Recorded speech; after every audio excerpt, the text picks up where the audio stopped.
ప్రజల క్షేమమై ప్రతి నభూని పరిపాలకుడై ఏలో ఎదుగుతున్నవో యువతరమా ఓసారి ఆలోచించు కనుల ముందు గదిలే జెండాలను ఒక్కసారి గమనించు ఏండ్ల నుండి జరిగే పరిపాలన వ్యవస్థ పరిశీలించు రాజకీయాలకు రమ్మని యువకులకి అమ్మనగుర్తి గ్రామ సర్పంచ్ అభ్యర్థి కత్తెర గుర్తుకే మన ఓటు.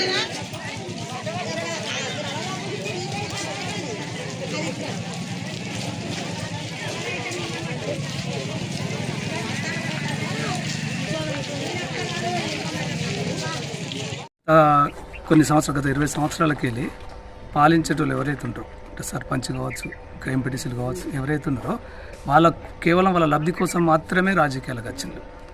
అట్లాంటప్పుడు వాళ్ళు సంపాదన ధ్యేయంగా వచ్చిన వాళ్ళు ఎవరైతే ఉన్నారో అంటే చదువుకున్న ఒక PhD స్టూడెంట్ నేను MBA అయిపోయింది. గత 20 సంవత్సరాలకి వెళ్ళి చూస్తాను ఊరి గురించి. ఇంతవరకు కూడా ఏ సర్పంచులు మారినా ఎవరు మారినా వ్యవస్థలో ఇంతవరకు ఊరైతే మారతలేదు. అది జీవోలు తెలుసు. కేంద్ర ప్రభుత్వ నిధులు కానీ రాష్ట్ర ప్రభుత్వ నిధులు కానీ సెంట్రల్ ఫండ్స్ ఏదైతే ఉన్నాయో వాటిని 100% తీసుకొచ్చి డెవలప్మెంట్ చేస్తా. నేను చదువుకున్నోనిగా అందరూ ప్రజల అభిమానాన్ని చూరగొన్నా.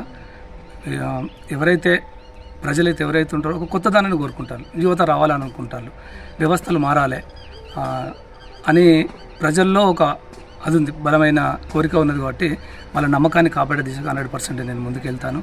వాళ్ళు ఏదైతే కోరుకుంటానో అన్ని సౌకర్యాలు కూడా 100% నేను వాళ్ళకు హామీల రూపకంగా ఇవ్వడం జరిగింది.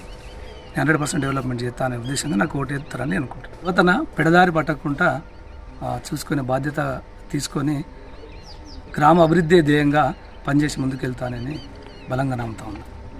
గ్రామాభివృద్ధి ధ్యేయంగా వస్తాను.